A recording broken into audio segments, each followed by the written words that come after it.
여러분 머릿속에 이 기막힌 장면 하나만 딱 띄워보세요. 때는 1123년 고려 땅에 거대한 배가 들어옵니다. 그리고 내리는 사람들 무려 송나라 사신단 200명. 머리부터 발끝까지 최고급 비단으로 쫙 빼입고 어깨엔 우리가 천하의 중심이다라는 근자감이 한가득 들어가 있죠. 지금으로 치면 뉴욕 맨해튼에서 전용기 타고 온 첼리트 외교관들인 겁니다. 그런데 위풍당당하게 걷는 이들을 구경하러 나온 고려 백성들의 반응이 좀 이상합니다. 환호성은커녕 슬금슬금 뒷걸음질을 치더니 단체로 코를 틀어막는 게 아니겠습니까?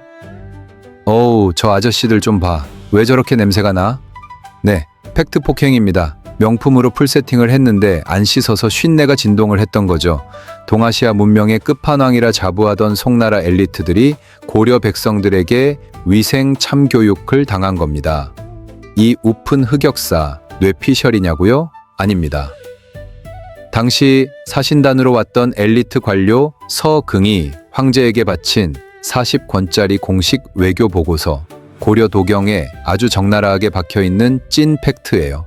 그런데 서긍을 진짜 미치게 만든 유학자의 동공에 대지진을 일으킨 역대급 장면은 따로 있었습니다. 한여름 개성의 맑은 냇가, 그곳에서 고려 사람들이 씻고 있었는데 세상에 남자와 여자가 한데 섞여 단체로 옷을 훌렁 벗고 목욕을 하고 있는 겁니다. 그것도 일말의 부끄러움도 없이 아주 당당하게요. 차마 눈을 어디 둬야 할지 몰라 곁눈질로 훔쳐보던 송나라 수행원들. 바로 그 순간 냇가에서 시원하게 씻던 고려 백성이 이 꼬질꼬질한 구경꾼들을 향해 결정타를 날립니다. 어이구, 거기 비단옷 아저씨들, 냄새 나니까 너무 가까이 오지 마쇼. 자, 상황이 이쯤 되면 묻고 싶어집니다. 당황한 건 누구였을까요? 옷을 훌렁 벗고 씻던 쪽일까요? 명품을 껴입고 훔쳐보던 쪽일까요? 900년 전 대륙의 콧대를 납작하게 만들어버린 그 아찔하고 시원한 개성의 냇가로 지금 바로 구경 가보겠습니다. 시간을 정확히 1123년 음력 6월 12일로 돌려보겠습니다. 이날 고려의 관문 예성항 앞바다는 그야말로 장관이었습니다. 당시 항해 기술의 끝판왕이었던 송나라가 작정하고 띄운 거대한 배 8척이 닻을 내렸거든요. 배 8척에 꽉꽉 채워 온 수백 명의 대규모 사신단. 지금으로 치면 초대형 크루즈선이 통째로 움직인 그야말로 송나라의 플렉스였습니다. 그 배에서 가장 먼저 내린 정사 로윤적 옆에 깐깐한 눈매를 한 33세 엘리트 학자가 서 있었습니다. 바로 오늘의 주인공, 황제가 픽한 뇌생남 서긍이었죠. 그런데 여러분, 이 화려한 사신단의 치명적인 약점이 하나 있었습니다. 때는 음력 6월 한여름입니다. 이 200명의 남자들이 에어컨도 없는 나무배에 갇혀 무려 한 달 넘게 바다를 건너왔어요. 게다가 이 사람들 체면 차린다고 그 덥고 습한 날씨에 두꺼운 비단옷을 겹겹이 껴입고 있었습니다. 솔직히 말해볼까요? 한 달 묵은 땀내, 뱃멀미, 짠내, 비단옷 안은 그야말로 걸어다니는 화생방 수준이었을 겁니다.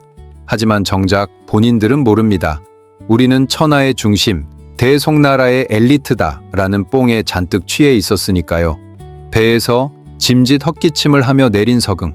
그런데 변방의 낯선 땅에 발을 디딘 그의 코끝에 예상치 못한 냄새가 훅 들어옵니다.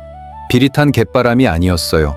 마른 소리향, 은은한 향나무 냄새, 그리고 어디선가 끓고 있는 맑은 국 냄새. 송나라에 찌는 듯한 항구에서는 한 번도 맡아본 적 없는 묘하게 깨끗한 냄새였죠. 사신단이 위풍당당하게 개성시내로 행진을 시작합니다. 서긍은 길가에 구경 나온 고려 백성들을 쓱 스캔했어요. 촌사람들이라 옷은 소박하군. 그런데 다시 보니 뭔가 이상합니다.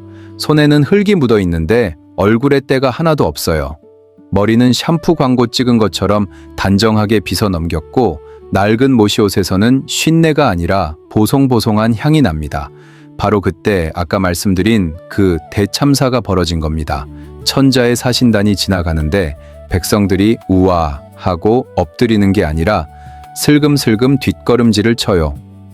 어떤 할머니는 얼굴을 팍 찡그리며 코를 틀어막고 엄마들은 애들 코를 쥐어잡으며 뒤로 숨깁니다. 급기야 누군가의 입에서 터져나온 어이구, 가까이 오지마, 냄새나. 말은 안 통했겠지만 만국 공통어인 코 막고 손살에 치는 제스처에 송나라 수행원들은 멘탈이 나갑니다. 아니 감히 우리가 누군 줄 알고? 하며 발끈했겠죠. 하지만 눈치 빠른 지식인 서경은 그 순간 본능적으로 깨달았습니다. 아, 이거 단순한 무례가 아니다. 이 나라 사람들은 위생의 기준치 자체가 우리랑 완전히 다르구나. 여기서 잠깐 퀴즈 하나 낼까요? 혼욕하면 다들 일본 온천 떠올리시죠?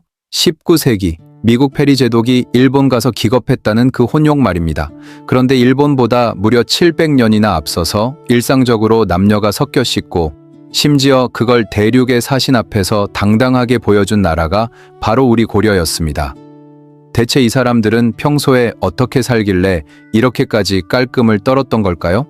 서경의 동공에 지진을 일으켰던 바로 그 시간, 시점을 반대로 휙 돌려서 코를 막았던 고려 백성들의 찐 일상으로 들어가 보겠습니다. 사신단이 진땀을 뻘뻘 흘리며 당황하고 있던 같은 시각, 큰 길에서 그리 멀지 않은 개성시내 자남산 자락의 맑은 냇가로 가볼까요? 한여름 오후의 뜨거운 햇살이 냇물 위에서 반짝이고 매미 소리가 시원하게 울려 퍼집니다. 어디선가 맑은 물에 빨래를 두드리는 경쾌한 방망이 소리도 들려오죠. 여기 광주리를 이고 냇가로 나온 고려의 평범한 안악내 하나가 있다고 쳐보겠습니다. 이름은 정겹게 오기 어머니라고 해두죠. 오기 어머니의 오늘 하루는 어떻게 시작됐을까요? 새벽에 눈을 뜨자마자 가장 먼저 한 일은 다름 아닌 목욕기였습니다.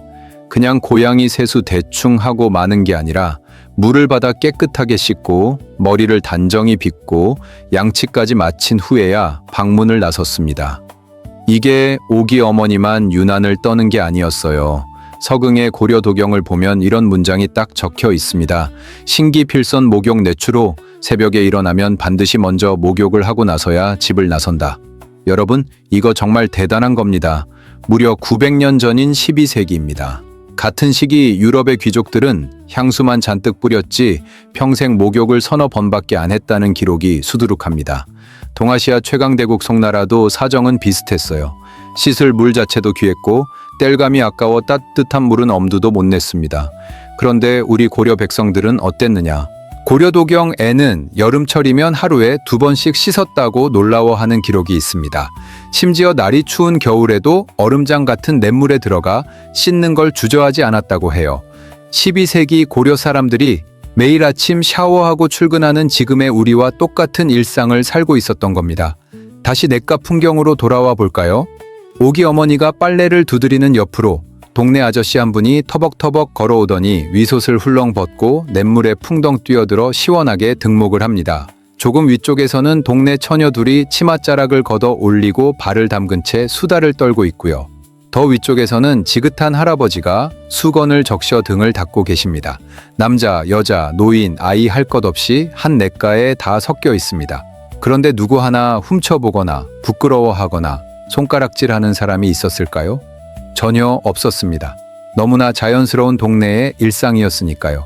고려 사람들에게 냇가는 그저 씻는 곳이 아니었습니다. 빨래를 하고 더위를 식히고 이웃집 사람과 안부를 묻고 아이들이 물장구를 치는 거대한 공동의 마당이었죠.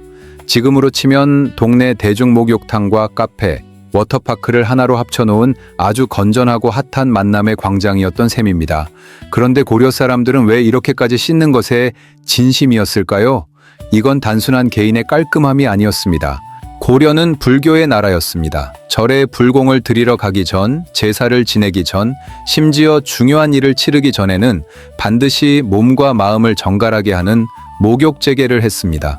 몸을 깨끗이 하는 행위 자체가 일종의 신성한 미덕이자 종교적 의식이었고 그게 사찰의 담장을 넘어 백성들의 뼛속 깊은 생활 습관으로 자리 잡았던 거죠. 매일 아침 머리부터 발끝까지 단장하고 하루를 시작하는 사람들, 더우면 언제든 냇가로 달려가 땀을 씻어내는 사람들. 자, 이런 쾌적한 사람들의 눈에 한 달 내내 좁은 배 안에서 땀과 바닷바람에 찌들어 무트로 올라온 송나라 사신단이 어떻게 보였을까요? 비단옷은 번쩍번쩍 화려했을지 몰라도 그 곁을 스쳐갈 때 풍기는 냄새는 솔직히 고개를 돌리게 만들었을 겁니다. 그러니 천하의 사신단을 향해 냄새 나니까 너무 가까이 오지 마쇼 라고 돌직구를 날린 건 고려 백성들 입장에서는 지극히 당연하고 솔직한 반응이었던 거죠. 빨래를 마친 오기 어머니도 시원한 냇물에 종아리를 담그며 한숨을 돌립니다. 그녀에게 이 시간은 그저 평범하고 상쾌한 오후의 휴식일 뿐이었습니다. 그런데 바로 이 평범하기 그지없는 냇가의 풍경이 송나라 엘리트 외교관 서긍의 붓끝에서는 완전히 다른 무게의 충격적인 보고서로 변하게 됩니다. 과연 그는 황제에게 바치는 문서에 이 장면을 어떻게 적어 내려갔을까요? 1123년 7월 13일, 드디어 한 달간의 험난했던 개성 체류를 마친 사신단이 다시 배에 오릅니다. 들어올 때와 똑같이 8척의 배였지만 서긍의 머릿속에는 평생 잊지 못할 낯선 풍경들이 가득 차 있었죠. 송나라로 돌아온 서긍은 곧장 책상 앞에 앉아 붓을 듭니다. 산천의 모양부터 백성들의 옷차림, 심지어 밥그릇 모양까지 자기가 본 모든 것을 집요하게 기록해요. 그렇게 1년 뒤 40권짜리 거대한 외교 보고서가 완성되죠. 바로 12세기 한반도의 진짜 모습을 담은 귀중한 타임캡슐 선화봉사 고려도경입니다. 흔히 줄여서 고려도경이라 부르는 책이죠. 그런데 여러분, 이 책 이름에서 아주 흥미로운 글자 하나를 보셔야 합니다. 선화봉사 고려도경. 네, 맞습니다.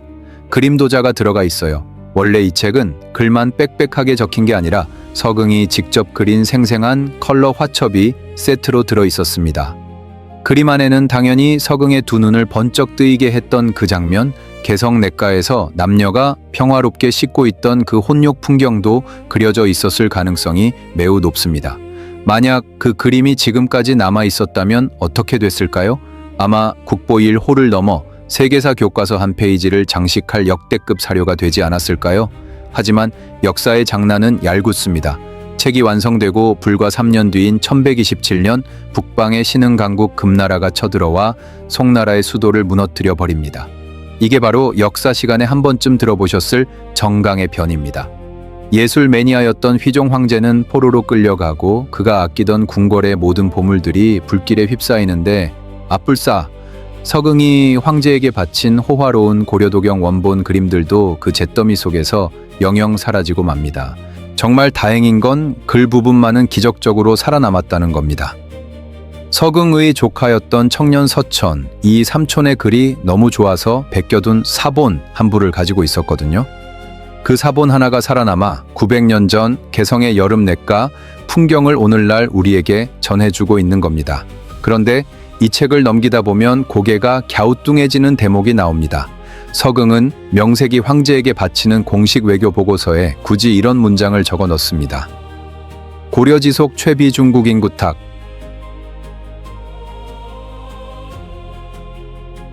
해석하면 이렇습니다. 고려의 풍속은 중국인의 때 묻고 더러움을 가장 비웃는다. 천하의 중심이라 자부하던 송나라 최고 엘리트가 변방 백성들에게 더럽다고 손가락질 받은 사실을 자기 손으로 직접 적은 겁니다. 황제가 이 글을 볼 텐데 말이죠. 쓰는 순간 손이 좀 덜덜 떨리지 않았을까요? 부끄럽고 자존심 상해서라도 빼버릴 법한데 서긍은 있는 그대로의 진실을 기록했습니다. 황제 폐하, 저 나라 백성들의 위생관념은 우리보다 한 수 위입니다. 겉모습만 보고 얕보시면 안 됩니다. 어쩌면 이런 학자의 양심이자 뼈 있는 경고였을지도 모르겠습니다. 그렇다면 고려 사람들은 대체 어떻게 살았길래 송나라 엘리트들을 이렇게까지 주눅 들게 했을까요? 그 비밀을 풀 단서가 지금 서울 용산 국립중앙박물관 3층에 고스란히 남아 있습니다. 도자공예실 은은한 조명 아래 푸른 비취색을 뽐내는 도자기 하나가 놓여 있습니다. 표면에 연꽃 무늬가 섬세하게 조각된 청자 양각 연당초문 대야입니다. 지금은 유리 진열장 안에 모셔둔 12세기 고려의 걸작이죠. 그런데 여러분, 이 우아한 도자기의 정체가 뭔지 아십니까? 바로 매일 아침 얼굴 씻고 손 닦던 세숫대야입니다. 서긍의 눈에는 고려의 살림살이가 송나라보다 단출해 보였을지 모릅니다. 하지만 그는 가장 중요한 걸 놓쳤어요. 고려에서는 신분 높은 귀족은 비색 청자 대야를, 평범한 백성들은 질박한 옹기 대야를 썼을 뿐 어느 집을 가든 물을 받아 씻는 대야 하나쯤은 무조건 있었다는 사실을 말이죠. 비밀은 그 옆에 놓인 청자 투각 7보문의 향로에도 숨어 있습니다. 국보로 지정된 이 아름다운 향로, 흔히 부처님 앞에만 놓는 줄 아시죠? 아닙니다. 고려 사람들은 이 향로를 매일 아침옷 단장하는 데 썼습니다. 방 안에 향로를 피워두고 그 위로 모시옷을 쫙 펼쳐둡니다. 그러면 향긋한 연기가 옷감 사이사이에 은은하게 스며들죠. 씻는 것에서 끝나는 게 아니라 향까지 입혀야 비로소 외출 준비가 끝나는 거예요. 요즘 우리가 아침에 향수 한번 뿌리고 나가는 것과 똑같은데 그 방식이 훨씬 더 깊고 우아했던 거죠. 상상이 되시나요? 한 달간 바닷바람에 찌든 비단옷을 겹겹이 껴입고 목에 힘을 주던 송나라 사신들, 그리고 그들 곁을 스쳐 지나가는 소박한 홑옷을 입었지만 걸을 때마다 은은한 향나무 냄새가 폴폴 풍기던 고려의 백성들, 눈으로 보기엔 송나라의 비단이 화려했을지 몰라도 그 옷 안에서 흘러나오는 진짜 품격의 냄새는 완전히 반대였습니다. 이 기막힌 이야기가 사신단이 한 달 내내 개성 거리를 걸으며 느꼈던 그 묘한 쭈그러들음, 위화감의 정체였던 거죠. 그런데 역사는 참 재미있습니다. 송나라 사신을 그토록 놀라게 했던 이 당당하고 시원한 고려의 풍속은 정작 훗날 우리 후손들에 의해 뜻밖의 재판을 받게 됩니다. 어떻게 된 일일까요? 여기 900년 전 개성의 같은 풍경을 보고도 완전히 다른 반응을 보인 사람들이 있습니다. 한 명은 우리가 지금까지 함께 본 송나라 사신 서긍입니다. 그는 동공지진을 일으킬 만큼 큰 충격을 받았지만 그래도 있는 그대로를 정직하게 기록했습니다. 우리가 증거 인정, 얘네가 우리보다 깨끗함. 이렇게 쿨하게 팩트를 남겼죠? 그리고 시간이 한참 흐른 뒤 이 똑같은 책을 읽은 또 다른 사람들이 있었습니다. 바로 조선시대의 깐깐한 유학자들입니다. 그런데 이분들의 반응은 서긍과는 180도 달랐어요. 고려도경이라는 책에 우리 조상님들 이야기가 있다길래 펴봤는데 세상에 남녀가 한여름에 옷을 벗고 한 냇가에서 같이 씻었다고? 아이고 맙소사. 조선 유학자들은 이 기록을 읽고 얼굴이 화끈거려 어쩔 줄을 몰랐습니다. 어떻게 이런 미개하고 야만적인 풍속이 있을 수 있느냐며 부끄러워했죠. 왜 그랬을까요? 조선은 고려와 근본부터가 완전히 다른 유교의 나라였기 때문입니다. 남녀 유별, 즉 7살만 넘어도 남자와 여자는 한자리에 앉지도 않는다는 깐깐한 원칙이 지배하던 시대였습니다. 심지어 양반 부부조차 한 방에서 같이 자는 걸 부끄럽게 여기던 시절인데 동네 사람들이 단체로 냇가에서 혼욕을 했다는 기록을 봤으니 아마 당장 책을 덮어버리고 싶었을 겁니다. 같은 한반도의 역사인데도 시대가 바뀌니 시원하고 당당한 일상이 졸지에 부끄러운 야만으로 뒤집혀버린 거죠. 이쯤에서 바다 건너 일본의 혼욕 이야기를 잠깐 꺼내보겠습니다. 일본의 남녀 혼욕 문화는 아주 유명하죠.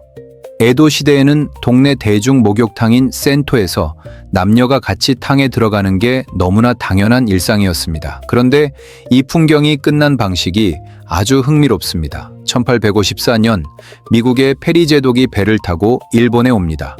이 서양 아저씨가 동네 목욕탕에서 남녀가 알몸으로 섞여 씻는 걸 보고는 기겁을 하죠.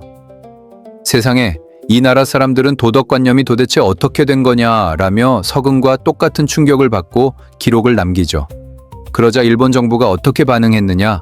아차, 서양 문명국 사람들 눈에 우리가 미개해 보이면 안 되는데 하면서 정부 차원에서 부랴부랴 혼욕 금지령을 내려버립니다. 즉, 일본의 혼욕은 외부의 시선을 신경 쓰느라 억지로 사라진 셈입니다. 그럼 우리 고려의 혼욕은 어떻게 사라졌을까요? 누가 억지로 시킨 게 아닙니다. 외국인 눈치를 본 것도 아니고요.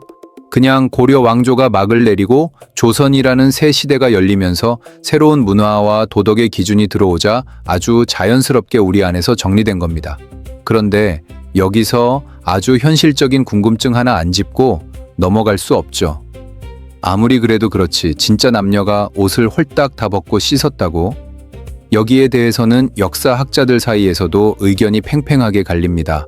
한쪽은 서긍이 그토록 충격받고 옷을 언덕에 던져두고 들어갔다는 묘사까지 있는 걸 보면 진짜 완전한 알몸이었을 거다라고 봅니다. 반면 다른 한쪽은 아무리 개방적이어도 기본적인 부끄러움은 있었을 텐데 얇은 속적삼 정도는 걸치지 않았겠나? 다만 물에 젖은 얇은 모시옷이 살에 쫙 달라붙어 비치는 걸 보고 보수적인 송나라 샌님 서긍의 눈에는 다 벗은 거나 다름없어 보여서 과장한 거다라고 해석하기도 하죠. 진실이 어느 쪽이든 확실한 건 단 하나입니다. 고려 사람들은 맑은 물에 몸을 씻는 행위 자체를 전혀 부끄러워하지 않았고 그건 결코 미개함이 아니라 건강하고 깨끗한 일상이었다는 사실입니다. 맨 처음 던졌던 질문으로 돌아가 볼까요? 진짜로 부끄러워해야 했던 쪽은 누구였을까요? 정답은 이미 알고 계시죠? 한 달 묵은 땀 냄새를 풍기며 비단 옷으로 거칠에만 하던 송나라 엘리트들, 그들은 자기들이 문명의 중심이라 믿었지만 적어도 그날 그 맑은 개성 냇가 앞에서는 문명의 방향표가 완전히 반대쪽을 가리키고 있다고 보이지 않으세요? 이제 900년 전 개성의 냇가에서 다시 우리의 시간으로 돌아와 보겠습니다. 1123년 어깨에 잔뜩 힘을 주고 고려에 내렸다가 변방 백성들에게 냄새 난다고 팩폭을 당했던 송나라 사신들, 그리고 매일 아침 깨끗하게 몸을 씻고 한여름엔 하루 2번씩 시원한 냇물에 뛰어들며 향기로운 옷을 입고 나섰던 우리 고려의 백성들. 조선 건국 이후 500년이라는 긴 시간이 흐르면서 한 냇가에서 남녀가 함께 씻던 풍경은 역사 속으로 연경 사라졌습니다. 하지만 여러분, 절대로 사라지지 않고 지금까지 우리 피 속에 무섭게 남아있는 게 하나 있습니다. 바로 씻는 것에 대한 어마어마한 진심 말입니다. 그리고 그 진심이 폭발하여 만들어낸 20세기 최고의 발명품, 바로 이태리 타월입니다. 1962년 부산, 김필곤이라는 분이 직접 공장을 운영하다가 이탈리아에서 수입한 비스코스 레이온 원단을 우연히 만져보게 됩니다. 까칠까칠한 게 감촉이 참 묘했어요. 그래서 이거를 손에 쏙 들어가는 벙어리 장갑 모양으로 잘라서 목욕할 때 한번 밀어봤더니 세상에! 몸에서 때가 지우개 가루처럼 밀려 나오는 신세계를 경험하게 된 겁니다. 재미있는 건 이름입니다. 이탈리아 사람들은 평생 본 적도 없는 100% 한국 발명품인데 원단이 이탈리아산이라는 이유만으로 이태리 타월이라는 거창한 이름이 붙었죠. 세계 어느 나라를 가도 우리처럼 뜨거운 탕에 들어가 살을 푹 불린 다음 이 초록색 수건으로 온몸이 벌겋게 달아오를 때까지 때를 벅벅 밀어야 직성이 풀리는 민족은 없습니다. 이 유별난 목욕에 대한 집착, 대체 어디서 온 걸까요? 거슬러 올라가면 결국 기어코 하루 2번씩 몸을 씻어야 했고 더러운 송나라 사신들을 향해 가차없이 코를 쥐어 막았던 그 개성 냇가의 조상님들 핏줄인 겁니다. 형태만 바뀌었을 뿐입니다. 탁 트인 냇가에서 동네 목욕탕과 찜질방으로, 까칠한 모시 수건에서 쨍한 초록색 이태리 타월로 말이죠. 그러니 누군가 한국 사람들은 왜 그렇게 목욕을 빡세게 해? 라고 묻는다면 이렇게 대답하셔도 좋습니다. 우리 900년 전 역사책에도 인증된 목욕의 민족이거든. 오늘 이야기가 흥미로우셨다면 주위 분들에게 야, 고려시대 때 송나라 사신이 우리나라 사람한테 냄새난다고 혼난 거 알아? 라며 재미있게 들려주시면 좋겠습니다. 그리고 다음에 대중 목욕탕이나 사우나에서 시원하게 몸을 씻는 순간 잠깐 한번 떠올려 보세요. 무려 900년 전 개성의 맑은 냇가에서도 누군가가 똑같이 그 시원함을 느끼며 미소 짓고 있었다는 사실을요. 끝까지 함께 해주셔서 감사합니다. 지금까지 여러분의 호기심을 채워드리는 호기심 사록이었습니다.